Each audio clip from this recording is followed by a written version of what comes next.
Yeah. So what defines an identity crisis like the one you did not have on stage, and how can we turn uncertainty into positive transformation, which you did in your 9 minutes of the TED Talk? I think words we were came up about because my husband and I ran businesses for 3 decades, and I mentored a lot of women and met a lot of women as clients and vendors and whatnot. And it struck me that one of the things that women don't do is celebrate themselves. And what I realized is that clothing was the way to reach women.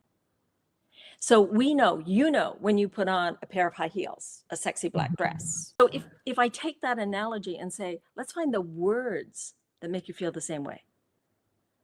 So if you're wearing your fat clothes and you feel fat, right? Let's find the words that work. I just wanted something that women could find a way to get into the appreciating themselves without having to take 10 years of therapy.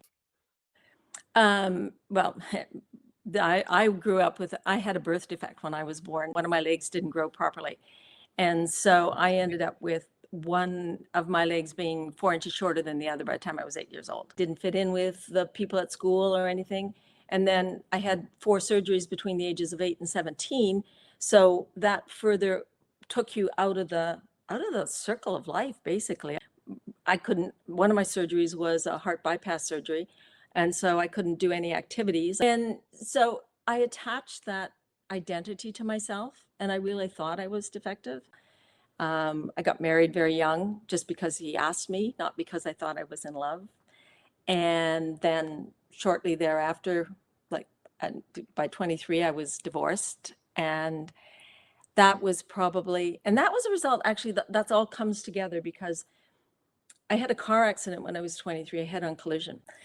And when that happened, I was kind of laying on my couch at home thinking about why life was kind of miserable and maybe it was sad that I had survived the accident.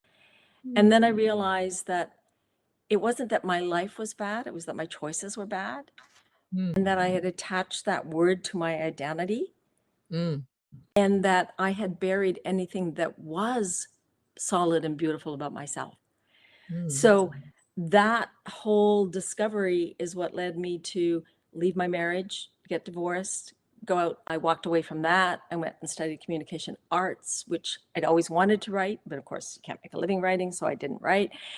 And so it all came together from letting go of that one label. And I'm not going to say it happened instantly. We have to walk into them, we have to embrace them. But just knowing there was something more than being defective. I wasn't sure what I was, but I was more than defective.